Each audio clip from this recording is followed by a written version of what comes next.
माननीय सदस्यहरू, राष्ट्रिय सभाको आजको बैठकको कार्यवाही प्रारम्भ हुन्छ।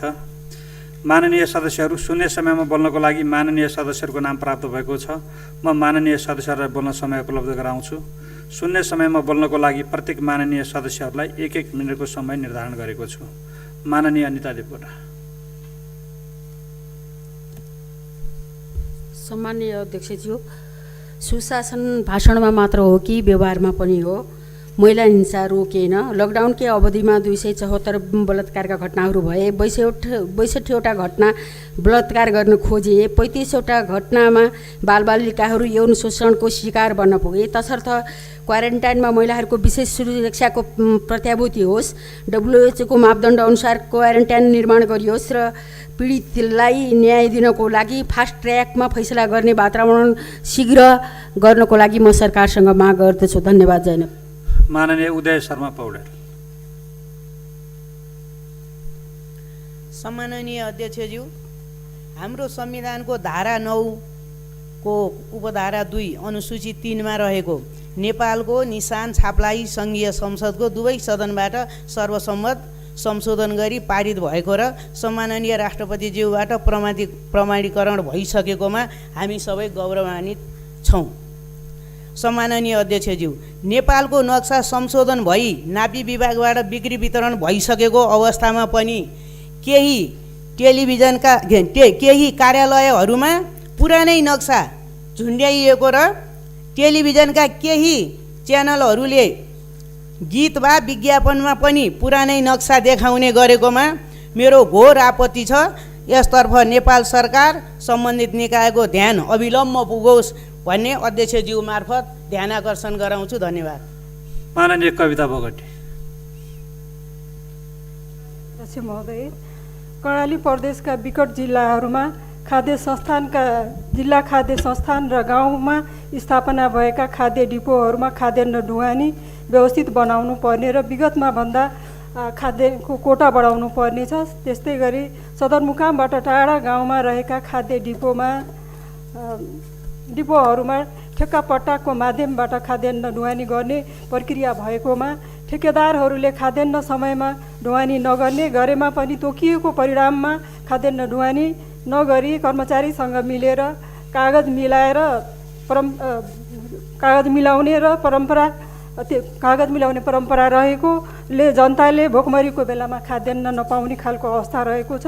त्यसो भएको हुनाले खाद्य संस्थानबाटै सिधै खाद्यान्न चाहिँ सम्बन्धित ठाउँमा पुर्याउने व्यवस्था गर्नु पर्यो। त्यस्तै गरी कर्मचारीको पनि व्यवस्था हुनुपर्ने ठाउँमा कर्मचारीको व्यवस्था गर्नुपर्ने र खाद्यान्नको परिणाम पनि बढाउनु पर्ने कुरा म अनुरोध गर्न चाहन्छु। माननीय कोमल ओली। सम्माननीय अध्यक्ष महोदय, अहिले हामी डिजिटल वर्ल्डमा सक्रिय छौँ। डिजिटल सफ्टवेयरका माध्यमबाट हामी भर्चुअल कन्फरेन्स, मिटिङ, क्लासहरू सञ्चालन गरिरहेका छौँ। तर अहिले चाहिँ जुम लगायतका विभिन्न सफ्टवेयरमा सुरक्षाको प्रश्न उठिरहेको छ र राष्ट्रिय सूचना केन्द्रका अनुसार सरकारले आफैले सोर्स कोड प्रयोग गरेर निर्माण गरेको भिडियो कन्फरेन्स टुल पनि तयार छ र आफ्नै सफ्टवेयर सरकारसँग रहेको यस अवस्थामा हामीले अन्य सफ्टवेयरहरू प्रयोग गर्नुभन्दा सरकारी सफ्टवेयर नै प्रयोग गर्नुपर्छ भन्ने मलाई लाग्छ र त्यो सफ्टवेयर पनि करिब 200 जनाले एकैपटक त्यसमा कुराकानी गर्न सक्ने, मिटिङ गर्न सक्ने, कन्फरेन्स गर्न मिल्ने भएको हुनाले सरकारी क्लाउडबाट यो सुविधा लिन सकिन्छ र अरू किन प्रयोग गर्ने, यसतर्फ म सरकारको ध्यान आकर्षण गराउन चाहन्छु। धन्यवाद। माननीय चक्र प्रसाद स्नेह। माननीय अध्यक्षज्यू, जेठ 10 गते पश्चिम रुकुमको चौरझारीमा जो विभत्स मानव संहार भएको थियो, त्यो मानव संहारको डक्टर रिपोर्ट, पोस्टमार्टमको रिपोर्टले ती मान्छेहरू नदीमा बगेर मरेका हुन् भन्ने जो रिपोर्ट आयो, म यो रिपोर्टप्रति र डक्टरप्रति खेद प्रकट गर्न चाहन्छु। म प्रसन्न पनि गर्न चाहन्छु। यदि पानीमा बगेर मात्र मर्ने हो भने कसरी खुट्टा भाँचियो, कसरी हात भाँचियो, कसरी ढाड भाँचियो र कसरी टाउको फुट्यो, म प्रसन्न गर्न चाहन्छु। यति बेला सरकारले जो छानबिन समिति गठन गर्यो, त्यो छानबिन समितिले प्रतिवेदनमा उल्लेख गरेको छ, त्यहाँको अध्यक्ष वडाको वडा अध्यक्ष डम्बर मल्लले सुनियोजित ढङ्गबाट त्यो घटना घटाएको र सुरक्षाकर्मीहरूलाई पनि गलत सूचना दिएर भ्रमित पारेको त्यो रिपोर्टमा आएको हुँदा माननीय तारादेवी भट्ट। सम्माननीय अध्यक्ष महोदय, कोभिड-19 को महामारी दिनानुदिन बढ्दै गइरहेको सर्वविदितै छ। सरकार पनि यसबारे अनभिज्ञ छैन। कोभिड-19 मा खर्च भएको सरकारले हिसाब दिइरहेको अवस्थामा स्थानीय तहको गुनासो छ कि सङ्घ र प्रदेश सरकारले सहयोग नै गरेन, हाम्रो बजेटले धान्दैन भनी बारम्बार भन्दै आइरहेको छ। स्वास्थ्य मन्त्रालय हामीले पनि यी कुराहरू भन्दै आइरहँदा पनि व्यवस्थापन नहुँदा सरकारको ध्यान कतातिर छ? सम्माननीयज्यू मार्फत प्रश्न गर्न चाहन्छु। सुदूरपश्चिमको क्वारेन्टाइनमा भएको महिलामाथिको जघन्य अपराधको कारबाही कहाँसम्म पुग्यो? यस्तै घटना देशभरि हुँदैछन्। रक्षक नै भक्षक हुँदा सरकार सक्रिय होस् भन्ने कुरा सम्माननीयज्यू मार्फत माग गर्न चाहन्छु। कोभिड-19ले मृत्यु भएको मानिसलाई अर्कै बिमारले मरेको हो भनी प्रस्तुत हुँदैछ। समयमा जाँच नहुँदा यी दुर्घटनाहरू भइरहेका छन्। धन्यवाद। जय नेपाल। माननीय सदस्यहरू, शून्य समयमा माननीय सदस्यहरूले बोल्ने क्रम यहीँ समाप्त हुन्छ। माननीय सदस्यहरू, विशेष समयमा बोल्नको लागि दलीय आधारमा माननीय सदस्यहरूको नाम प्राप्त भएको छ। म माननीय सदस्यहरूलाई बोल्न समय उपलब्ध गराउँछु। माननीय डाक्टर बेदुराम भुसाल, समय 12 मिनट। यसपछि माननीय प्रकाश पन्त।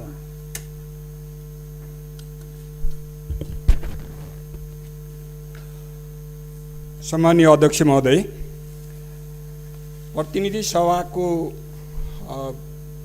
एउटा समितिले पारित गरेको र प्रतिनिधि सभामा प्रस्तुत भएको एउटा विधेयकको सम्बन्धमा यो सभामा चर्चा भएको छ। केही विषयहरू प्रस्तुत भएका छन्, केही अभिव्यक्तिहरू प्रस्तुत भएका छन् र कतिपय अभिव्यक्तिहरू आपत्तिजनक पनि छन्। त्यसैले म त्यसै सवालमा केही प्रश्नहरू र केही आफ्ना धारणाहरू राख्न चाहन्छु। सबभन्दा पहिले त म सम्बन्ध पार्टी नेपाल कम्युनिस्ट पार्टी प्रति इङ्गित गर्दै असंवैधानिक काम गरेको भन्ने आरोप लगाइएको छ। त्यति मात्रै होइन, सांस्कृतिक आक्रमण भएको छ भनेर आरोप लगाइएको छ। परराष्ट्र सम्बन्धको जग भत्काउने काम हो भनेर भनिएको छ। त्यसै गरिकन भारतसँगको सम्बन्धलाई कट अफ गर्ने भनेर भनिएको छ। चीनको झोलामा नेपाललाई लैजाने भनेर भनिएको छ। मण्डले राष्ट्रवाद समेत पनि भनिएको छ। राजनीतिक दुर्घटना हुनेछ भनेर केही धम्कीको भाषा पनि प्रस्तुत गरिएको छ। मुलुकमा आगो लगाउने काम हो भनेर पनि भनिएको छ। र मलाई लाग्छ यी निराधार तर्कहरू गरिएको छ, गैर राजनीतिक तर्कहरू गरिएको छ, गैर जिम्मेवार तर्कहरू गरिएको छ र धम्कीपूर्ण भाषा प्रयोग गरिएको छ। यस खालको भाषा प्रयोग गर्ने, चीनको झोलामा नेपाललाई हाल्न खोजिएको छ भन्ने जस्ता गैर संवैधानिक, गैर राजनीतिक र अनुचित खालका शब्दहरू समेत प्रयोग गर्ने जुन तरिका अवलम्बन गरिएको छ त्यसप्रति म सर्वप्रथम आपत्ति गर्न चाहन्छु। मेरो आपत्ति छ यस खालको अभिव्यक्तिका निम्ति। जहाँसम्म संविधान विपरीतको काम हो कि होइन भन्ने कुरा, म यो हाम्रो संविधानको धारा 11 को 6 पढेर सुनाउन चाहन्छु अध्यक्ष महोदय। त्यसले के भन्छ भने, नेपाली नागरिकसँग वैवाहिक सम्बन्ध कायम गरेकी विदेशी महिलाले चाहेमा सङ्घीय कानुन बमोजिम नेपालको अङ्गीकृत नागरिकता लिन सक्नेछ। यदि कसैले पनि नेपालको अङ्गीकृत नागरिकता लिन चाहने हो भने त्यसका निम्ति यो संविधानले सङ्घीय कानुन बनाउनका निम्ति सरकारलाई निर्देश गरेको छ, संसदलाई निर्देश गरेको छ। यो संविधानले यस अनुसार कानुन बनाउँदाखेरि, यस अनुसार यो संविधानको यो धारा अनुसारको कानुन बनाउन, सङ्घीय कानुन निर्माण गर्दाखेरि संविधान विपरीत काम हुन्छ भने के गर्दा संविधान अनुसार हुन्छ? म प्रश्न गर्न चाहन्छु।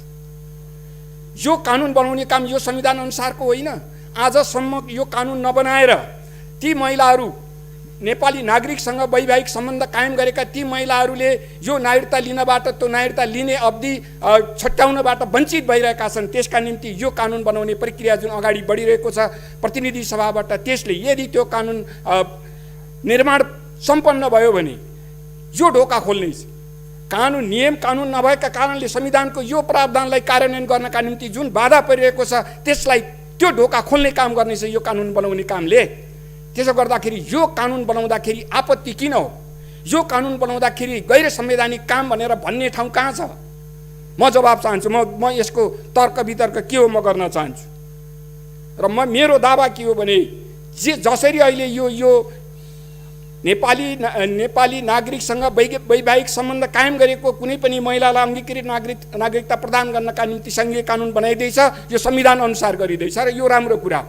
त्यसका निम्ति त हामीले धन्यवाद दिनुपर्ने हो, तर त्यसका निम्ति आपत्ति प्रकट गरिँदैछ। पहिलो कुरा यसमा मेरो आपत्ति छ। संविधान अनुसार काम गर्दाखेरि गैर संवैधानिक भयो भन्ने जुन अभिव्यक्ति छ त्यसमा मेरो आपत्ति छ। दोस्रो कुरा सांस्कृतिक आक्रमण भनेर भनिएको छ। के भनेको सांस्कृतिक आक्रमण भन्यो? अङ्गीकृत नागरिकता प्राप्त हुँदाखेरि त्यो नागरिकले प्राप्त गर्ने भनेको राजनीतिक अधिकार हो। त्यही प्रतिनिधि सभाको जुन समितिले यो विधेयकको प्रक्रियालाई अगाडि बढाएको छ त्यसले भनेको छ हामी स्थायी आवासीय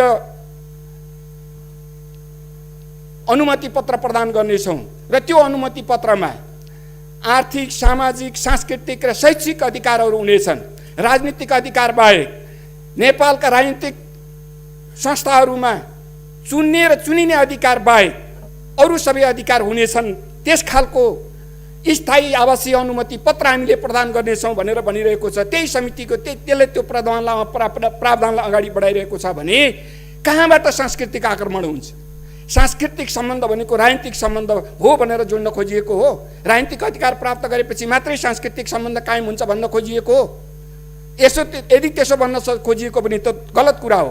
होइन भने आर्थिक अधिकार समेत, पेसा व्यवसाय गर्ने अधिकार समेत, पढ्ने लेख्ने अधिकार समेत, यहाँसम्म कि हामीले जुन राष्ट्रिय परिचय पत्र निर्माण गर्दैछौँ त्यो राष्ट्रिय परिचय पत्र निर्माण गर्नका निम्ति पनि त्यो स्थायी आवासीय अनुमति पत्रले काम गर्नेछ भन्ने हिसाबको जुन व्यवस्था गरिँदैछ यसलाई पनि नकारात्मक ढङ्गले हेर्ने र सांस्कृतिक सम्बन्धमाथि हमला भयो भन्ने खालका जुन अभिव्यक्तिहरू छन् यी बिल्कुल गलत अभिव्यक्तिहरू हुन्। त्यसै गरिकन भारतसँगको यो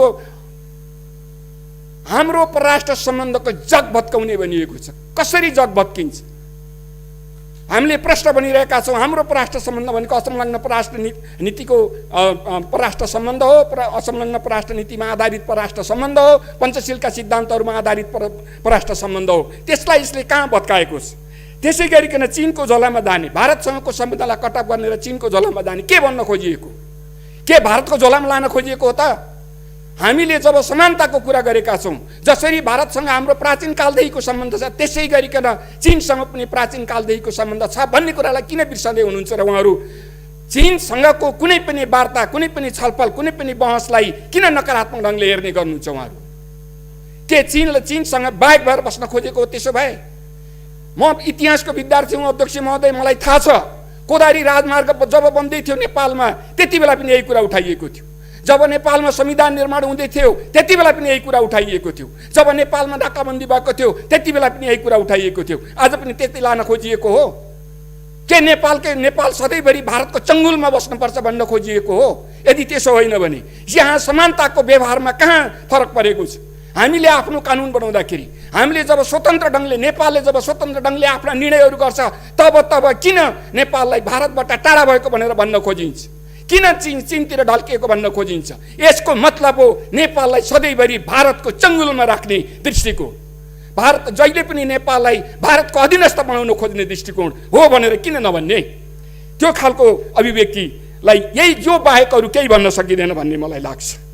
राजनीतिक दुर्घटना निम्ताउने, के का निम्ति दुर्घटना निम्ताउन खोज्दै हुनुहुन्छ? के भारतसँग जोडिएन नेपाल भनेर? के भारतको सानो छोटे भाइ बनेन नेपाल भनेर भारत दुर्घटना निम्ताउन खोज्दै हुनुहुन्छ? हामीले हाम्रो आफ्नो स्वतन्त्र कानुन बनाउँदाखेरि मुठभेड हुनुपर्ने कारण के छ? आधार के छ? कुनै आधार छैन, कुनै कारण छैन। किन मुठभेड गर्नु पर्यो? मुठभेड गर्नु पर्यो हामीले नेपालले आफ्नो खुट्टामा आफै उभिएर हिँड्नुपर्छ भन्दाखेरि मुठभेड गर्नुपर्ने? त्यसका निम्ति पनि नेपाली हुँ भन्नेहरूले नि अब मुठभेड गराउँछौँ, अब आगो लगाउँछौँ भनेर भन्नुपर्ने किन हो, मैले बुझिरहेको छैन। त्यसै गरिकन जहाँसम्म कानुनका सवाल छन्, कस्ता कानुन बन्छन्, अङ्गीकृत नागरिकताका सन्दर्भमा कस्ता कानुनहरू छन् भनेर हेर्ने हो भने भारतकै कानुनलाई म चाहिँ नि मध्यनजर लगाउन अनुरोध गर्न चाहन्छु। भारतको नागरिकता कानुन, त्यहाँको सिटिजन एक्ट जुन 1955मा बनेको थियो र 2019सम्म संशोधन हुँदै आएको छ, त्यसले के भन्छ भने भारतीय नागरिकसँग विवाह गरेको कुनै पनि व्यक्तिले निरन्तर 7 वर्षसम्म बसोबास गरिसकेपछि नागरिकताका निम्ति आवेदन गर्न सक्नेछ भनेर भन्छ। जब त्यहाँ आवेदन गर्नका निम्ति नै 7 वर्षको प्रावधान छ, हामी पनि 7 वर्षको प्रावधान राख्दैछौँ, के भिन्नता भयो? त्यसै गरिकन अरू मुलुकको हेर्ने हो भने बङ्गलादेश, भुटान, हाम्रो अर्को छिमेकी भुटानमा हेर्ने हो भने त्यहाँ 15 वर्षको सेवा गरिसकेको वा 10 वर्ष बसोबास गरिसकेको मान्छेले मात्रै त्यहाँको अङ्गीकृत नागरिकता प्राप्त गर्न सक्दछ। श्रीलङ्कालाई हामीले हेऱ्यौँ भने त्यहाँ 7 वर्ष बसोबास गरिसकेपछि मात्रै अङ्गीकृत नागरिकता प्राप्त गर्न सक्ने व्यवस्था छ। मालदिभ्सलाई हेर्ने हो भने त्यहाँ 12 वर्ष बसिसकेपछि मात्रै अङ्गीकृत नागरिकताको प्रक्रिया चलाउन सक्ने व्यवस्था छ। युरोप अमेरिकातिर हामी धेरैका सम्बन्धहरू छन्, हामीलाई थाहा छ। धेरै नेपालीहरू युरोप अमेरिका पुगेपछि कति वर्षमा त्यहाँ स्थायी आवासीय सुविधा पाउनुहुन्छ के हामीलाई थाहा छैन? 4 वर्ष, 5 वर्ष, 6 वर्ष, कति वर्ष लगाइसकेपछि बल्ल त्यहाँ ग्रिन कार्ड भनिने आवासीय अनुमति पत्र प्राप्त गरिन्छ। विभिन्न मुलुकका विभिन्न खालका व्यवस्था रहेका छन्। त्यसले गर्दाखेरि हामीले के व्यवस्था गर्ने हो त्यो हाम्रो स्वतन्त्र मामिला हो, हामीले स्वतन्त्र रूपमा गर्न सक्ने विषय हो। जसरी भारतसँगैको कुरा गर्ने, यो कानुन बनाए बापत भारतसँगको सम्बन्ध विच्छेद हुने हो भने यो कानुन बनाए बापत अझ बढी बिहार र युपीसँगको सम्बन्धको कुरा उठाउनु भएको छ कि बिहार र युपीका निम्ति मात्रै कानुन बनाइएको हो। हाम्रो कानुनले दुनियाँको कुनै पनि मुलुकबाट, संसारको कुनै पनि मुलुकको कुनै महिलाले नेपाली नागरिकसँग वैवाहिक सम्बन्ध कायम गरेको खण्डमा 7 वर्षपछि अङ्गीकृत नागरिकता प्राप्त गर्न सक्ने छिन् भन्ने व्यवस्थाले के युपी र बिहारलाई मात्रै केन्द्रित गर्छ? के त्यहाँ चाइनिजहरूले विवाह गरे भने पनि त्यही हुँदैन? के भुटानिजहरूले विवाह गरे भने पनि त्यही हुँदैन? के कुनै युरोपियनहरूले विवाह गरे भने पनि त्यही हुँदैन? यदि त्यसो हो भने कसरी भारतलाई मात्रै यसलाई जोडेर हेरिन्छ? किन हेरिन्छ? यदि त्यसो हो भने किन यहाँ युपी र बिहारलाई मात्रै जोडेर हेरिन्छ? यो वास्तवमा आपत्तिजनक दृष्टिकोण हो। त्यसरी हेर्न सक्ने विषय होइन। जहाँसम्म यो अन्य व्यवस्थाको कुरा छ, हामीले जुन स्थायी आवासीय अनुमति पत्र दिँदैछौँ त्यसलाई पनि हामीले भारतको आधार कार्डसँग जोड्न सक्छौँ। भारतमा पनि त्यही गरिएको छ। त्यहाँ बसोबास गर्नेहरूका निम्ति एउटा आधार कार्ड प्रदान गरिन्छ र त्यो आधार कार्ड प्रदान गरेपछि त्यहाँ आर्थिक, सामाजिक, सांस्कृतिक सम्बन्धहरूको उपयोग गर्न पाइन्छ, सांस्कृतिक सम्बन्धहरूको उपयोग गर्न पाइन्छ, राजनीतिक अधिकार प्राप्त गरिँदैन, त्यसको उपयोग गर्न पाइँदैन। हाम्रो स्थायी आवासीय अनुमति पत्रले पनि त्यही व्यवस्था गरेको छ भने जुन खालको व्यवस्था हामीले भनिरहेको हाम्रो छिमेकी मुलुकमा छ त्यही खालको व्यवस्था हामीले गर्दाखेरि हाम्रो त्यस मुलुकसँगको सम्बन्ध कटअप हुन्छ भन्ने कुरा, त्यस मुलुकसँगको हाम्रो सम्बन्ध बिग्रिन्छ भन्ने कुरा, हाम्रो अन्तर्राष्ट्रिय सम्बन्धकै जग भत्किन्छ भन्ने कुरा सरासर निराधार तर्क हो, कल्पित तर्क हो। यो राजनीतिक एउटा अभिष्टका निम्ति राखिएको तर्क मात्रै हो। यस्ता तर्कको कुनै पनि तुक छैन भन्ने कुरा राख्दै म मेरो भनाइलाई अन्त्य गर्न चाहन्छु। धन्यवाद। माननीय प्रकाश पन्त, समय 12 मिनट। यसपछि माननीय भगवती न्यौपाने। सम्माननीय अध्यक्ष महोदय, प्रधानमन्त्रीज्यूले केही दिन अगाडि यही हाउसमा पनि भन्नुभएको थियो अब नेपालमा बिस्तारै यो साउनको अन्त्यसम्ममा कोरोनाहरू घट्छ अनि त्यस पछाडि यो दसैँ तिहार छठ पर्वतिर यसको अलिकति पिकअप बढ्छ र त्यस पछाडि फेरि फागुनतिर मात्रै यो घट्छ भनेर एक किसिमको प्रक्षेपणहरू गर्नुभएको छ। त्यो राष्ट्रिय सभाको बैठकको रेकर्डमा पनि छ, त्यो कुराहरू हामीले हेर्न सक्छौँ। प्रधानमन्त्रीज्यूले यो पनि भन्नुभयो कि नेपालीको प्रतिरोधात्मक क्षमता बलियो छ र अब यदि सरकारको विश्लेषण निष्कर्ष यही हो भने अबको स्थिति झन् भयावह हुने स्थिति हामी देख्न सक्छौँ। गत 3 वर्षको आर्थिक सर्वेक्षणमा रिपोर्टमा पनि मैले पल्टाएर हेरेँ, त्यहाँ स्वास्थ्य सम्बन्धी सूचकहरू के कस्तो रहेछ भनेर मैले हेर्दाखेरि त्यहाँ पनि नेपालीको स्वास्थ्य अवस्था अत्यन्तै त्यो सन्तोषजनक छैन, खराब स्थिति त्यहाँ छँदैछ। र WHO लगायत अरू विभिन्न निकायहरूले जारी गरेको अध्ययन गरेको प्रतिवेदनलाई पनि मैले हेर्दाखेरि त्यहाँ पनि बाल मृत्यु दरदेखि लिएर मातृ मृत्यु दरका कुराहरू, भोकमरी, कुपोषणका कुराहरू सबै कुरा हेऱ्यो भने अवस्था नेपालको सन्तोषजनक छैन। नेपाल विश्वभरको औसत आयुमा 124औं स्थानमा रहेछ। हिमाली जिल्लामा औसत आयु झन् योभन्दा पनि खराब कम छ। अब भन्नुहोस् कसरी नेपालीको प्रतिरोधात्मक क्षमता कसरी बलियो छ, कसरी उहाँले त्यो कुराको दाबी गर्नुभयो भन्ने कुरा अहिले जनजनमा उठिरहेको अवस्था छ। प्रधानमन्त्रीज्यूले कुनै बेला संसदमा कोरोना भाइरस पनि कडा र नरम हुने रहेछ भन्नुभएको थियो। कहिले बेसार, कहिले तातो पानी खाउँ भन्नुहुन्छ, कहिले आछ्यौँ साछ्यौँ गरेर उडाइदिउँ पनि भन्नुहुन्छ। यसै गरी क्वारेन्टाइनहरूमा अलग अलग मान्छेका लागि अलग अलग भान्सा छन् पनि भन्नुहुन्छ। बाथरुम शौचालयहरू समेत फरक फरक भएको दाबी समेत गर्नुभयो। यस्तो कुरा कसले ब्रिफिङ गर्छ प्रधानमन्त्रीज्यूलाई? मुलुकका सामु विद्यमान समस्याहरूको यथार्थ चित्रण देखाउनु पर्यो उहाँलाई। राम्रा राम्रा कुराहरू मात्र देखाउने, मुलुकमा सब ठिकठाक भएको कुराहरू ब्रिफिङ गर्ने र प्रधानमन्त्रीलाई भ्रमित पार्नु भएन। प्रधानमन्त्रीज्यूलाई सही सूचना दिनु पर्यो, फोटोहरू छ, भिडियोहरू देखाउनु पर्यो।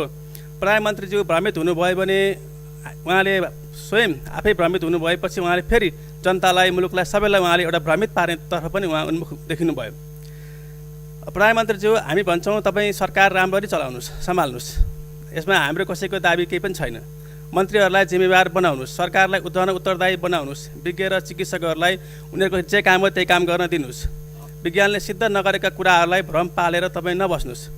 जनताहरूलाई यस्ता भ्रमित कुराहरू बोलेर जनताको जीवनमा खेलवाड गर्ने पनि नगर्नुहोस्। यो त अति नै भएन र? मैले मात्र भनेको होइन, मिडियामा हेर्नुहोस्, जनजनले प्रश्न गरेका छन्।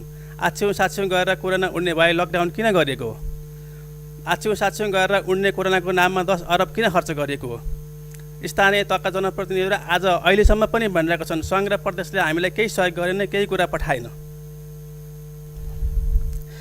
प्रमुख प्रतिपक्षले यस्ता विषयहरूमा कोरोना सुरुवात भएदेखि नै थुप्रै कुराहरू, सल्लाह सुझावहरूदेखि लिएर सरकारलाई सकारात्मक रूपमा सहयोग गर्न उभिरहेकै छ। यस्ता विषयहरूलाई समय समयमा संसद मार्फत पनि औँलाएकै छ। प्रधानमन्त्रीज्यूलाई ज्ञापन पत्रहरू बुझाएर पनि यस्ता कुराहरू सरकारलाई भनेकै छ। मिडियाहरूले पनि यस्ता कुराहरू औँलाएका छन् र धेरै कुराहरू मिडियाका पनि ठिकठाक छन्। प्रधानमन्त्रीज्यूले प्रतिपक्ष र मिडियातर्फ खनिदिनुभन्दा सम्बन्धित निकाय, विभाग, मन्त्रालयमा के काम भएको छ त्यहाँ सोध्नु पर्यो, त्यहाँ हेर्नु पर्यो, त्यहाँ सोधखोज गर्नु पर्यो। किन यस्तो भएको, किन काम प्रभावकारी भएन भनेर त्यहाँ पनि सोध्नु पर्यो। नियामक निकायहरूलाई काम गर्न सक्ने बनाउनु पर्यो। बालुवाटारमा बसेर यो ठिक छ, यो बेठिक छ मात्रै भन्नु भएन। यसले गल्ती गर्छ, यसले गर्दैन, यसले भ्रष्टाचार गरेर जस्तो छैन भनेर मान्छेको अनुहार हेरेर फैसला गर्नु भएन। कोरोनाको कहरमा कोरोनाले भन्दा अरू कारणले धेरै मान्छे मरे, मान्छेहरू ठहरै भए लकडाउनले गर्दाखेरि। अकालमा ज्यान गुमाए, हिंसा र बलात्कार मानिसहरू परिरहेको अवस्था छ। कोरोना महामारीको सङ्घर्षमा प्रतिपक्ष पनि विश्राम लिँदैन र सरकारले पनि विश्राम लिन पाउँदैन। हाम्रो निरन्तर सुझाव, सहयोग र खबरदारी रहिरहनेछ।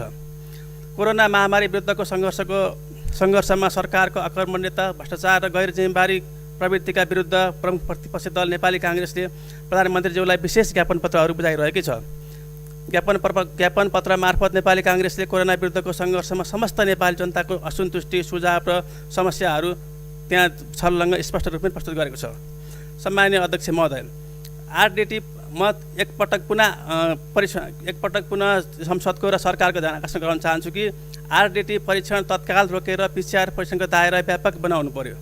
स्वास्थ्य सामग्रीको अपर्याप्त स्थिति तत्काल अन्त्य गर्नु पर्यो। अत्यावश्यक सामग्री, स्वास्थ्य सामग्रीको पर्याप्त तत्काल व्यवस्था गर्नु पर्यो। क्वारेन्टिनमा भएका मृत्युदेखि बलात्कारसम्मको घटनालाई गम्भीरतापूर्वक लिनु पर्यो। दोषीलाई हदैसम्मको कारवाही गर्नु पर्यो। तत्काल देशव्यापी रूपमा क्वारेन्टिनहरूलाई मापदण्डयुक्त बनाउनु पर्यो। श्रमिक, मजदुर, बेरोजगार, विद्यार्थी अनि अपाङ्ग भएका व्यक्ति, एकल महिलाको लागि विशेष राहत प्याकेजहरू ल्याउनु पर्यो, व्यवस्था गर्नु पर्यो। विदेशमा अप्ठ्यारो परेका नेपालीलाई उद्धार गर्नु पर्यो। अत्यन्तै महँगो हवाई भाडा फिर्ता लिनु पर्यो। खर्च बेहोर्न नसक्ने स्थितिका श्रमिकलाई निःशुल्क उद्धार गर्नु पर्यो। सरकार भएको अनुभूति उनीहरूले पनि गर्न पाउनु पर्यो। स्वास्थ्य सामग्री खरिद लगायत भ्रष्टाचारका दोषीहरूलाई कारवाही गर्नु पर्यो। यसबीचमा खर्च भयो भनिएका 10 अरबको हिसाब स्पष्ट रूपमै सार्वजनिक गर्न आवश्यक छ। लकडाउनका कारण स्कुल कलेजहरू बन्द भए। 50 लाखभन्दा बढी विद्यार्थीहरूको अहिले पनि मानसिक तनावमा छन्। यस विषयमा गम्भीर राष्ट्रिय विमर्शहरू खोइ कहाँ छ?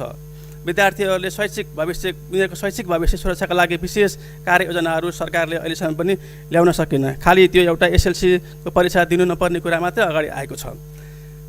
कृषि र खेतीपातीको मौसम छ अहिले। अब अहिले उत्पादन गर्न नसके हिउँदमा झन् उत्पादन हुने स्थिति छैन। कृषि उत्पादन वृद्धिका लागि आवश्यक मल बिउ समयमै उपलब्ध गराउनु पर्यो। अहिले कृषि मलको हाहाकार भइरहेको अवस्था छ। कृषकहरूका लागि आवश्यक सहयोग प्रोत्साहनका कुराहरू देखिएन।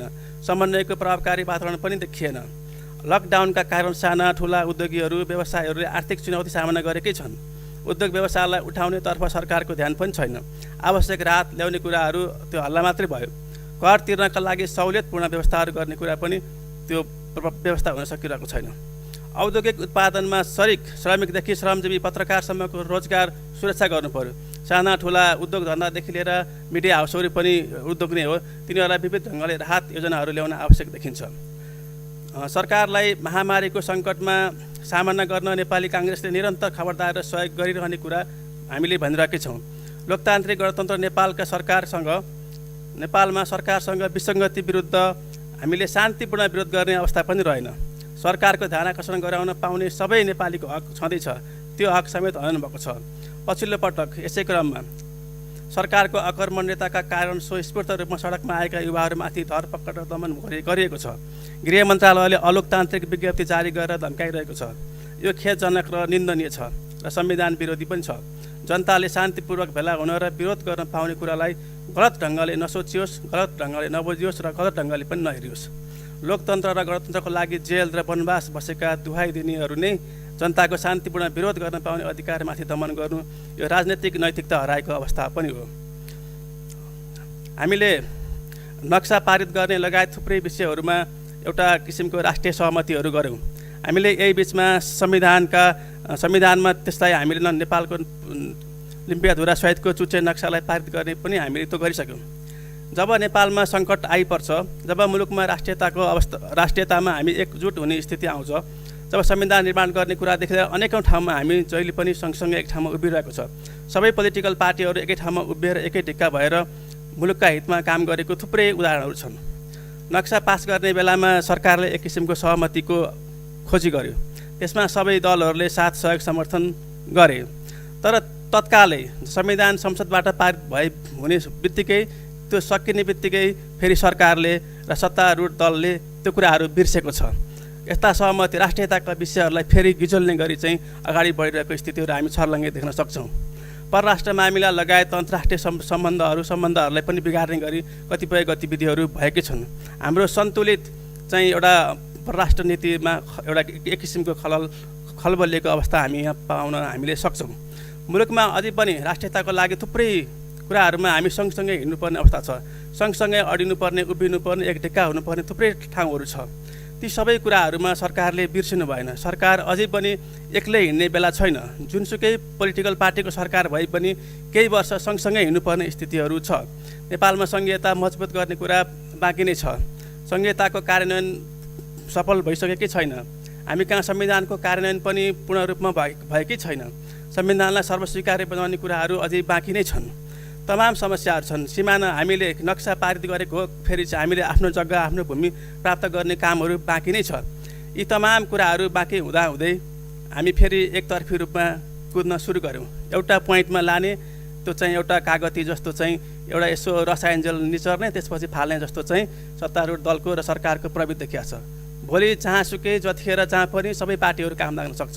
हामी सबै मिलेरै ल्याएको लोकतन्त्र हो। हामी सबैले सँगसँगै लडेको हो। साझा सहमति, दस्तावेज थुप्रै कुराहरू हामीसँग छन्। संविधानहरू पनि हामीसँग, संविधान पनि स्वयं एउटा दस्तावेजको नमुना हो, डकुमेन्ट हो। हामीले त्यति बेला संविधान बनाउँदै गर्दाखेरि गरेका कतिपय सहमतिहरू संविधानमा कसैको पनि एकतर्फी कुरा छैन। त्यति बेलाको तत्कालीन माओवादी, त्यसपछि तत्कालीन नेकपा एमाले, त्यसपछि नेपाली काङ्ग्रेस, मधेसवादी दल लगायत थुप्रै 29-30वटा पार्टी थिए त्यति बेला। ती सबैको एउटा सहमतिका रूपमा, छलफलका रूपमा संविधान बनेको थियो। अब अहिले संविधानमा भएका कुराहरूलाई, संविधानमा कसैको पनि स्पष्ट आफ्नो मात्रै कुरा नभएको हुनाले त्यो साझा दस्तावेज भएको, तर ती दस्तावेजहरूलाई अहिले भत्काउने खालको चाहिँ कुराहरू पनि हामीले काहीँ कतिपय विधेयकहरूमा हामी देख्छौँ। यो बिचमा यो 2 वर्ष, 2.5 वर्षको बिचमा आएका कतिपय धेरै विधेयकहरूमा ती सम्झौता, ती सहमतिहरूलाई भत्काउने गरी संविधानलाई नै, त्यसको स्पिरिटलाई मार्ने गरी कतिपय विधेयकहरू हामी कहाँ आएकै छन्। संविधानमा भएका ती स्पिरिटहरूलाई मास्ने, तिनीहरूलाई चाहिँ ऐनका रूपमा त्यसलाई परिमार्जन गर्ने कुराहरू कसैलाई पनि त्यो अथोरिटीहरू चाहिँ छैन। जसरी एउटा ऐन भन्दै गर्दाखेरि ऐनमा तोके बमोजिम लेखिन्छ। तोके बमोजिम भनेको सबै कुरा ऐनमा छ, तर यसको प्रोसिडियर कुराहरूलाई, यसको कार्यविधिहरूलाई मिलाऊ, बाँकी प्रक्रिया चाहिँ नियमावलीमा राख भनेको जस्तै संविधानमा सङ्घीय कानुन बमोजिम हुने भनेको कुराहरू, सङ्घीय कानुन बनाएर काम गर भनेको कुराहरू संविधानको सारभूत कुरोलाई नबिगार, त्यसलाई नमास, तर यसको प्रोसिडियर ल कार्यविधिक कानुन बनाएर काम गर भएर भनेको कुरालाई हामीले संविधानकै पनि भाग 1, भाग 2, भाग 3 थप्दै जाने गरी त्यो प्रवृत्ति यहाँ उन्मुखी देखिएको छ। र आज एकल महिला दिवस पनि रहेछ। अन्त्यमा शुभकामना दिन चाहन्छु। महिलाहरूमाथि अझै पनि विभेदकारी नीतिहरू छ, अझै पनि महिलाहरूको अवस्था सन्तोषजनक छैन। त्यही माथि पनि एकल महिलाहरूको अवस्था दयनीय छ। यसमा सरकारले, हामी सबैले अझै थुप्रै कामहरू गर्न बाँकी छ। यति भन्दै आफ्नो भनाइ अन्त्य गर्छु। धन्यवाद। जय नेपाल। माननीय भगवती नेउपाने, समय 7 मिनट। यसपछि माननीय शेखर कुमार सिंह। सम्माननीय अध्यक्ष महोदय, मैले सुरुमा आफ्नो धारणा राख्ने सन्दर्भमा पनि भनेको थिएँ, राष्ट्रिय सभा भनेको प्रबुद्ध वर्गको सभा हो, विज्ञहरूको सभा भनेर परिचित छ, यो मर्यादित सभा भनेर परिचित छ। तर यो राष्ट्रिय सभामा मर्यादित शब्दहरूको प्रयोग गरिन्छ भन्ने मैले बुझेको छु। मैले त्यही धारणा राखेको थिएँ, मलाई त्यस्तै लाग्ने गर्दथ्यो। तर अहिले यहाँका पनि अभिव्यक्तिहरू सुन्दै गर्दाखेरि मर्यादा नागेर शब्दहरूको प्रयोग गर्ने, आरोप लगाउँदाखेरि मिथ्या आरोपहरू, भ्रमपूर्ण आरोपहरू लगाउने, त्यो खालको प्रस्तुति सुनिएको छ। अहिलेकै सन्दर्भमा नेपाल कम्युनिस्ट पार्टी नेकपाको सचिवालयको बैठकले नागरिकताको सन्दर्भमा, नागरिकताको विधेयकको सन्दर्भमा एउटा निर्णय गर्यो। यो विषयमा सदन र बाहिर पनि विभिन्न ढङ्गले अभिव्यक्ति दिने कुराहरू हामीले सुनिरहेकै छौँ। यस्तो भ्रमपूर्ण अभिव्यक्ति दिने खालको अवस्थाहरू सिर्जना गरिएको छ। वास्तवमा मलाई सम्झना आउँछ, 24 सालमा भुपी शेरचनले एउटा कविता लेख्नु भएको थियो, यो हल्लै हल्लाको देश, हल्लै हल्लाको देश बनाउन नखोजियोस्, प्रत्येक घरको जगमा खनेर हेर्दाखेरि फगत हल्लाको थुप्रो भेटिन्छ भनेर भने जस्तै यो हल्लै हल्लाको देश बनाउन नखोजियोस्। कहिले हल्लै हल्ला फेसबुक सामाजिक सञ्जालमा हल्ला गर्न खोजिन्छ, झुट्टो हल्ला ट्विटरहरूमा हल्ला गर्न खोजिन्छ, र कहिले सदनमा समेत झुटो खालको चाहिँ प्रचार गर्न खोजिन्छ, झुटा अभिव्यक्तिहरू दिन खोजिन्छ, मिथ्या आरोपहरू लगाइन्छ। त्यसैले म ध्यानाकर्षण गराउन चाहन्छु, मेरा केही गम्भीर प्रश्नहरू छन्, म आपत्ति पनि प्रकट गर्न चाहन्छु। यही सदनमा पनि त्यस्तो यो नागरिकता विधेयकको सन्दर्भमा त्यस्ता आपत्तिजनक कुराहरू उठे, जो मधेस विरोधीको आरोप, नेपाल कम्युनिस्ट पार्टी नेकपालाई मधेस विरोधीको आरोप लगाइयो, भारत विरोधी भनेर आरोप लगाइयो। त्यस्तै गरेर पार्टीहरू विरोधी नेपाली काङ्ग्रेस, सङ्घीय समाजवादी फोरम लगायतका अरू पार्टीहरू विरोधी हो, नेपाल कम्युनिस्ट पार्टीले गरेको निर्णय अरू पार्टीहरूको विरुद्धमा छ भन्ने जस्ता आरोपहरू लगाइयो। यो बहुमतको दम्ब, 2/3 बहुमतको दम्ब भन्ने आरोप लगाइयो। र म यो सबै आरोपहरूप्रति म गम्भीर रूपमा प्रश्न गर्न चाहन्छु। वास्तवमा 2/3 बहुमतको दम्ब भन्ने एक पटक मात्रै होइन, मैले धेरै पटक सुन्ने गरेको छु, फ्रिक्वेन्टली त्यो कुरा सुन्ने गरेको छु। म अनुरोध गर्न चाहन्छु, म प्रश्न पनि गर्न चाहन्छु, निर्वाचन के का निम्ति हुने गर्दछ? हामीले निर्वाचनमा भोट माग्दा पनि भनेका थियौँ, यो देशलाई अस्थिरताबाट मुक्त गर्नका निम्ति, अराजकताबाट मुक्त गर्नका निम्ति अनिर्णयको बन्दी सधैँ बनाइराख्न सकिँदैन, त्यसैले निर्णय गर्नका निम्ति पनि बहुमत दिनुहोस्। हामी सबैले भोट माग्दा भनेका थियौँ, नेपाल कम्युनिस्ट पार्टी नेकपाले बहुमत प्राप्त गर्यो, मुलुक सधैँ अनिर्णयको बन्दी हुन सक्दैन। हरेक विषयमा निर्णय गर्दाखेरि सकेसम्म सर्वसम्मत हुन कोसिस हुन्छ, सर्वसम्मत निर्णय गर्नका निम्ति कोसिस गरिन्छ। यदि सर्वसम्मत भएन भने बहुमतले निर्णय गर्दछ। यो लोकतन्त्रको एउटा सुन्दर पक्ष हो। त्यसैले यस्तो अलोकतान्त्रिक कुरा गरेर सधैँ चाहिँ एउटा आरोप लगाउने कुरा वास्तवमा यो अत्यन्तै नाजायज छ, अत्यन्तै बेठिक छ। जहाँसम्म नागरिकताको विषयमा चर्चा चलाइयो, यो एउटा राष्ट्रियताको विषयमा, राष्ट्रियताको सवाल हो। यो अत्यन्तै संवेदनशील सवाल हो, नागरिकताको सवाल भनेको। यद्यपि प्रतिनिधि सभामा एउटा समितिले प्रतिवेदन तय गरेको छ, यो विषयमा छलफल होला। नेपाल कम्युनिस्ट पार्टी नेकपाले एउटा निर्णय गरेको छ नागरिकताको विषय। हामीले नेपालमा विगतमा धेरै गल्ती भयो, धेरै कमजोरी भयो नागरिकता वितरण गर्ने सन्दर्भमा। लाखौँ विदेशीहरूले नागरिकता सजिलैसँग अङ्गीकृत नागरिकता प्राप्त गर्ने खालको स्थिति बन्यो। त्यसैले अबदेखि नागरिकता वितरण गर्ने सन्दर्भमा त्यस्तो कमजोरी नेपालले गर्नु हुँदैन। यो राष्ट्रिय संवेदनशीलतासँग जोडिएको विषय हो। हामीले अन्तर्राष्ट्रिय प्र्याक्टिसलाई पनि हेरेका छौँ, विभिन्न देशका अभ्यासहरूलाई पनि हेरेका छौँ। कुनै देशहरूले नागरिकता दिँदैन, कुनै देशहरूले दिन्छन्, दिने देशहरूले पनि निश्चित मापदण्ड बनाएर नागरिकता दिने गर्दछन्। त्यसैले गर्दाखेरि नेपालमा पनि निश्चित मापदण्ड तय गर्ने कुरा यो बेठिक होइन। हामीलाई अधिकार छ, हाम्रो देशको कानुन संशोधन गर्ने अधिकार छ। यो भारत विरोधी भनिरहँदाखेरि म प्रश्न गर्न चाहन्छु, के यो भारतको हकमा मात्रै यस्तो खालको मापदण्ड बनाइएको हो? के भारतको छोरी नेपालको पुरुषसँग विवाह गर्नेका निम्ति मात्रै, नेपालको बुहारी भएर आउनेका लागि मात्रै यो मापदण्ड बनाइएको हो? यो अरू देशसँगको मापदण्ड हो कि होइन? विदेशी महिला, विदेशमा जन्मिएको महिला नेपालको पुरुषसँग विवाह गर्ने महिलाको हकमा भनेर बनाउन खोजिएको मापदण्डलाई, त्यही अनुसार संशोधन गर्न खोजिएकोलाई यो भारतसँग मात्रै जोडेर जुन ढङ्गले प्रचार गरिएको छ, यो बेठिक छ। त्यसैले गर्दाखेरि हामी भारतसँग मित्रवत सम्बन्ध राख्न चाहन्छौँ, हामी चीनसँग मित्रवत सम्बन्ध राख्न चाहन्छौँ। यो चीनतिर ढल्कियो नेपाल कम्युनिस्ट पार्टी भनेर जुन ढङ्गले भनियो, हामी कुनै एउटा देशसँग मात्रै ढल्किने भन्दा पनि हामी नेपालतिरै ढल्कन चाहन्छौँ। विदेशीहरूले हेपेको, यद्यपि भारतले हेपेको या कुनै पनि देशले, कुनै पनि छिमेकीले हेपेको हामीलाई सहन गाह्रो हुन्छ। त्यसैले यस्ता विषयमा बोल्दाखेरि, अभिव्यक्ति दिँदाखेरि आफ्नो राष्ट्रियतालाई अहितमा हुने गरी, देशको अहितमा हुने गरी अभिव्यक्ति दिनु जायज छैन। यो हीन ग्रन्थि राख्न उचित छैन, म अनुरोध गर्न चाहन्छु। त्यस्तै गरेर मधेस विरोधी हो कसरी हुन सक्छ?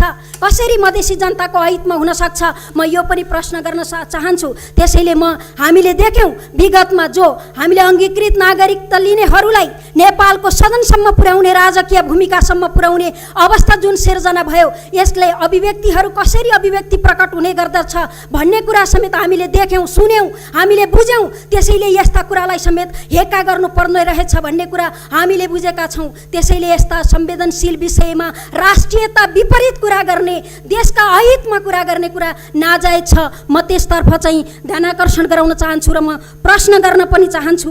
यस्ता खालका चाहिँ अभिव्यक्ति यो वास्तवमा यो एउटा परिपक्व अभिव्यक्ति पनि होइन। त्यसकारण म फेरि पनि अनुरोध गरेर भन्न चाहन्छु, यो देशलाई हल्लै हल्लाको देश नबनाइयोस्। नेपाली काङ्ग्रेस जो आफूलाई लोकतन्त्रप्रति विश्वास गर्ने पार्टी हो भनेर भनिन्छ, मिडियाले लेखेको भनेर चाहिँ मिडियाले लेख्यो, सामाजिक सञ्जालमा आयो भन्ने कुरालाई आधार बनाएर यहाँ विरोध गरिन्छ, पूर्वाग्रह राखेर विरोध गरिन्छ। प्रधानमन्त्रीले दिएको अभिव्यक्ति जो विज्ञानसम्मत चिकित्सा विज्ञानले पुष्टि। माननीय शेखर कुमार सिंह, समय 10 मिनट, यसपछि माननीय रामनारायण भिडारे। सामान्य अध्यक्षज्यू, सर्वप्रथम मैले हिजो नसकेका कुरालाई सामान्यजीले पुनः याद राखेर समय दिनुभयो, त्यसको लागि धेरै धेरै धन्यवाद छ। सामान्य अध्यक्ष महोदय, म अगाडि पनि यसै सदनबाट सामान्यज्यूकै मार्फतबाट जलस्रोत मन्त्रीज्यूलाई मैले आगाह गराएको थिएँ, हामी त्यो भागमा बस्दछु जहाँ हाम्रो रक्षा अहिले पनि बेलुकाका प्रकृति नोजले कोसीबाट गरिराखेका छ।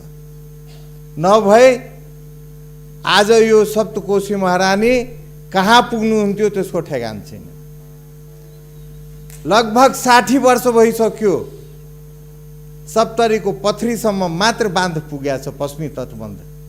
त्यहाँदेखि बेलुकासम्म एस्पर बनाइया छ, बाँध बनाएको छैन। कहिले बन्ला त? यसको काउन्टरपार्ट त हाम्रा जलस्रोत मन्त्रीजी नै हुनुहुन्छ।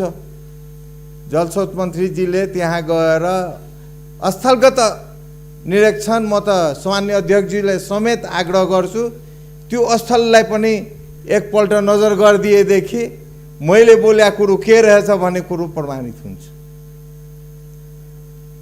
यस्ता संवेदनशील कुराहरू पनि हामी उठाउँदाखेरि मन्त्रालयहरूको ध्यान पुगिन्छ। यसमा त मलाई असाध्य चोट लागेको छ।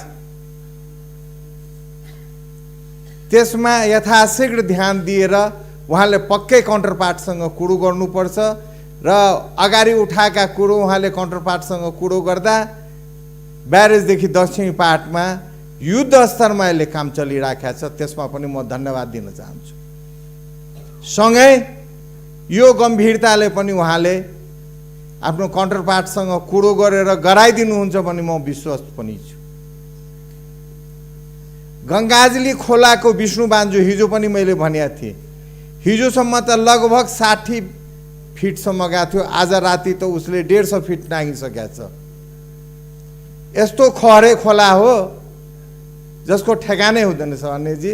त्यसै कारणले उहाँहरूको इमर्जेन्सी पनि हुन्छ अरे। इमर्जेन्सी पारामा हो कि जे पारामा त्यसको नियन्त्रण यथाशीघ्र गर्नुपर्छ। सप्तकोशीको नरहा बाँधको अवस्था पनि त्यही छ। हामी योजनामा ल्यायौँ, बजेटमा व्यवस्थापन गऱ्यौँ, खोइ अहिलेसम्म संरक्षणका काम सुरु भएको छैन। हामी त्यही भेगका पनि मान्छे हौँ। त्यसै कारणले पटक पटक त्यहाँका मान्छेहरू मलाई झस्कारिराखेका छ। वन सम्बन्धी सामान्यजी मेरो एउटा छोटो बाटो रह्यो, एउटा त हात्ती थियो, अर्को सप्तकोशीमै जोडेर कोशी टप्पु वनजन्तु आरक्ष हामी बनायौँ। त्यो आरक्षमा संसारकै दुर्लभ वस्तु भने वाटर बेफलो थियो। तर त्यो वाटर बेफलो अहिले मिश्रित भएर गन्नाको रूपमा बाँकी होला र अहिले धानपात लागेको छैन। केही ठाउँमा भदै र मरुवा छ।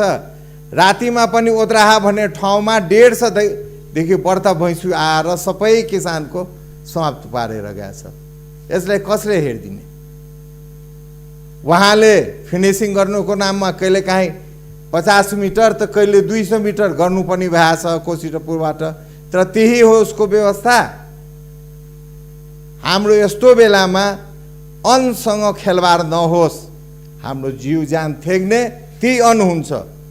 त्यसमा म सम्बन्धित मन्त्रालयदेखि लिएर सम्बन्धित विभागलाई पनि म ध्यान आकर्षण गराउन चाहन्छु। यता त्यो विषयलाई हामी भन्दै अस्ति पनि मैले माननीय शिक्षा मन्त्रीज्यूले एउटा आग्रह गरेका थिएँ संस्कृत विद्यापीठको बारेमा। म आज पनि भन्न चाहन्छु, एउटा तिलाठी कोइलारी गाउँपालिकाको 1 नम्बर वार्डमा 60-70 वर्ष पुरानो संस्कृत विद्यापीठ त्यसै पढिराखेको छ, सञ्चालमै छैन। एउटा छिन्नुमास्कामो जो संस्कृत विद्यापीठ थियो त्यो को एजुकेसनमा सरेर गइसक्यो। त्यसै कारणले भारद र तिलाठीको संस्कृत विद्यापीठ प्रथमासम्मको पढाइ सुरु गर्नलाई सरकारले पनि धेरै आर्थिक बोझ पनि हुँदैन र उहाँहरूले सुरु गराइदिनुहुन्छ भन्ने म आशा पनि राखेको छु। र पुनः यसलाई यादाश्तको रूपमा मैले भन्न पनि आज चाहेँ। सँगै सामान्य अध्यक्षजी, हामी धेरै हर्षित र खुसी भएका थियौँ मधेसवासीहरू, किन जग्गा जे होस् तर बाटोहरू त धेरै बन्दैछ। भोलि त उब्जनी योग जग्गा कति रहला त्यो त त्यसैले समयले बताउला। अहिले पनि हुलाकी सडक जो बनिया छ सामान्यजी, त्यसको जो कल्भटहरू बनिया छ पशुजनलाई त्यति सेन्स त हुँदैन म योबाट नछिडौँ, छिरेपछि बेचाराहरू फर्कन सक्दैन, त्यसैमा जान गुमाउन बाध्यता हुन्छ। त्यो कल्भटहरूले अलिकति चढाइ गरिदिया भए के हुन्थ्यो त? पहिला त चढाइ नै थियो। अझ त्यसै स्केलमा द्रुत गरिदिएले उहाँहरूले कल्भट हाल्दै गई जानुभएको छ। नदीहरूको बारेमा हामीले कुरा गर्दाखेरि होइन हामी त नयाँ प्रविधिबाट बनाएको छु, हामी त प्राविधिक होइन, यसले सस्टेन गर्छ भनेर पनि भन्नुभयो उहाँहरूले। होला, हामी विश्वास पनि गरेका छौँ। तर जुन माटोले पुडेर त्यो बाटो बनिराखेको छ त्यो माटोले थेग्ला त त्यो बाटोलाई? त्यो पनि जाँच होस्, त्यो पनि क्वालिटी टेस्ट होस्। त्यो माटो हो कि बालुवा माटो हो? एकतिर हाम्रो अनुदान पनि जाने, एकतिर हाम्रा जग्गा पनि जाने, एकतिर त्यस्तै बालुवा माटोले पुडेर बनाएको बाटो कति दिनसम्म जाला सामान्यजी? यसलाई म अलिकति यसलाई विरोध नमानिकन सबै हामी नेपाली दाजुभाइकै सम्पत्ति हो, यसलाई स्वीकार गरेर उहाँहरूले अहिले नै बेला हो क्वालिटी टेस्ट गराएर अग्रिम कारबाहीहरू गरे हुन्थ्यो। न त हतारमा त्यसमा गिट्टी छाप्यो र सुरु गर्यो, फेरि बाटो खुल्दाखेरि ती नै हुन्छ। आजभोलिको अवस्था कस्तो छ? हुन त 2 नम्बर प्रदेशमै छ। हाम्रो राजब्याजबाट भारतको दूरी मात्र 18 किलोमिटर छ। राजब्याज भारत सडकमा पिटहोल भन्ने एउटा चलन हुन्छ, सडकमा मुस्किलले 100वटा पिटहोल छैन। अहिले मर्मत गरिदिया भए सानो रकममा मर्मत भएर अब आजको युगमा युवाहरूको यौवनसँग जोडेर मोटरसाइकलहरू आइरहेका छ। एक दिन बिराएर एक दिन एउटा न एउटा कतै न कतै एक्सिडेन्टहरू पनि सुन्न पाएछ। त्यसलाई उहाँले गरिदिएदेखि त राम्रो हुन्थ्यो। हुन त 2 नम्बर प्रदेशमै त्यस्तै पिटहोलहरू छ, पिटहोल रिपेयर गरिदिए त बाटो त चलिन्थ्यो नि। त्यसमा पनि म ध्यान आकर्षण गराउन चाहन्छु। सँगै सभापति सामान्य महोदय, अबको बेलामा पनि यत्रो मेहनत गरेर किसानहरूले खेतीमा लागे, आज पनि युरिया छैन। 2 नम्बर प्रदेशमै छैन। मैले बिहान सबै जिल्लामा बुझिहालेँ, युरिया छैन। हामीलाई बानी के बसिसकेका छ? डिपी मात्र होइन, युरिया पनि हाल्नै पर्छ तल। पुरानो जो थियो मल खाद हाल्ने बानी त्यो गइसक्यो। अब युरिया नभएर खेती कसरी हुने भन्ने हामी चिन्तित भइसकेका छौँ। हामी पनि एउटा किसानै छु सामान्य महोदय, र यस्तै किसान सबै छन्। र विदेशबाट फर्किया दाजुभाइहरू पनि उनीहरूको पनि प्रथम किसानमै जानुहुन्छ। उहाँहरूको समुचित व्यवस्था होस्। र हिजो पनि म तिलाठीको बाँधको लागि मुआब्जाको लागि रकम मागेका थिएँ, त्यसमा यथाशीघ्र व्यवस्था होस् भन्दै म आफ्नो भनाइ यही समाप्त गर्छु। धन्यवाद। माननीय रामनारायण बिडारी, समय 10 मिनट। अध्यक्ष महोदय, आन्तरिक राष्ट्रवाद कमजोर भयो। कसले गरे? राष्ट्रवाद कमजोर पार्ने काम सदनमै आएर उफ्री उफ्री राष्ट्रको विरुद्धमा, जातीय सम्प्रदायको पक्षमा, क्षेत्रीय सम्प्रदायको पक्षमा बोल्न थालेपछि, कमजोर बनाउने काम आफैले थालेपछि कमजोर हुने सम्भावना हुन्छ। त्यसकारण म ध्यान आकर्षण गराउन चाहन्छु। सांस्कृतिक माथि प्रहार भयो। के संस्कृति? मिथिला संस्कृति, तामाङ संस्कृति, कोचिला संस्कृति, विभिन्न प्रकारका जनजातिका संस्कृति, शेर्पा संस्कृति कहाँ प्रहार भयो? कसरी प्रहार गरो? कसैले प्रहार भने त्यहाँ हामी खप्दैनौँ। त्यसकारणले झुठा कुरा, मनगणन्ते कुरा, बेइमानी कुरा ड्याङ ड्याङ भन्ने, सदनमा भ्रम पार्ने गरी, बेइमानी गर्ने गरी, जनता उठाल्ने गरी, जनतालाई भ्रम फैलाउने गरी गर्नु भएन नि अध्यक्ष महोदय। यो त संवेदनशील कुरा छ। भारतको सम्बन्ध बिगार्ने, चीनको झोला बोक्ने अथवा झोलामा पर्ने इत्यादि कुरा सदनीय भाषा, सदनमा बोल्ने कुरा हो। यदि कसैले त्यस्तो बोल्यो भने तपाईँ कुन देशको झोले हो नि भन्यो भने के गर्ने? तपाईँले कतापट्टिबाट बोल्नुभयो भन्यो भने के गर्ने? त्यस कारणले हामीले प्रष्टसँग काम गर्न सक्नु पर्यो अध्यक्ष महोदय। छिमेकी दुईटै हाम्रा छिमेकी, विशाल चीन र विशाल भारत दुईटै हाम्रा छिमेकी, उनीहरूसँग हाम्रो समुद्रीको सम्बन्ध। अनि हामीले शासन गर्ने तरिका चाहिँ ठ्याक्कै हाम्रो शासन गर्ने तरिका चाहिँ हाम्रो संविधान अनुसार, हाम्रो संविधान, हाम्रो परराष्ट्र नीति, पञ्चशीलको सिद्धान्त समेतलाई विचार गर्नु पर्यो। त्यसैले मैले राष्ट्र र राष्ट्रहितका बारेमा जब बोल्नुपर्छ त्यसपछि संवेदनशील हुनुपर्छ। अध्यक्ष महोदय, भारतीय नागरिकलाई मात्रै लागू हुने गरी सदनले ऐन बनाएको हो, यही हो त उहाँको कुरा? यस्तो होइन।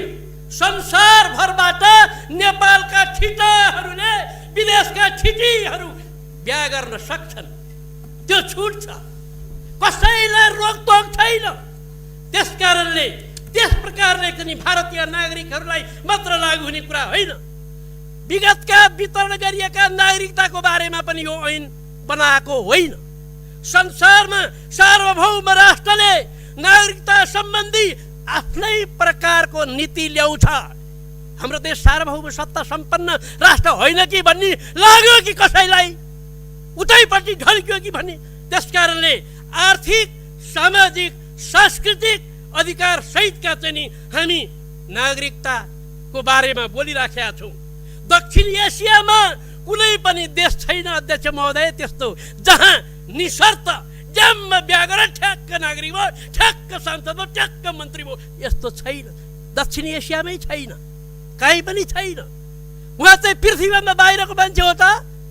अनि बेलायतमा शर्त सहित मात्रै अङ्गीकृत नागरिक दिने व्यवस्था छ। त्यहाँको कानुन अनुसार 3 वर्ष अनिवार्य बस्नै पर्छ। अङ्ग्रेजी भाषा बोल्न, पढ्न, लेख्न जान्नै पर्छ। त्यहाँको धर्म, संस्कृति, रीतिरिवाज स्वीकार गर्दछु भनेर सही गरेपछि मात्रै अनि दिन्छ। यति कुरो थाहा छैन उहाँलाई? यति कुरो त्यो कुरा भन्नेलाई थाहा छैन? त्यस भएको हुनाले दक्षिण एसियाका कुरादेखि लिएर मैले युरोपका कुरासम्म भने अमेरिकामा पनि त्यही हो।